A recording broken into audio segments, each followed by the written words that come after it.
Bulaşık makineniz kokuyorsa bunu izlemeden geçmeyin. Çünkü o kötü kokunun sebebi çoğu kişinin asla temizlemediği bir yer. Bugün makinayı komple söktüm. Filtre tamam ama asıl şok lastiğin içinden çıktı. Biriken yağ, yemek artıkları ve görünmeyen kirler zamanla bakteriye dönüşüyor.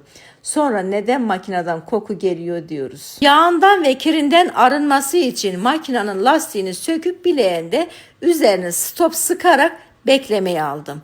Başka bileğine kaynar su koyup üzerine bir tane maden suyu ekleyip ve bir ölçekte boraks koyarak makinenin içini güzelce köpük köpük yıkadım. Yıkanan parçaları teker teker yerine yerleştirdikten sonra evimin yeni fenomeni olan Stein bulaşık tabletinden bir tane atıp 70 derecede makinamı çalıştırdım. Bu harika ürünün linki hikayemde eklidir.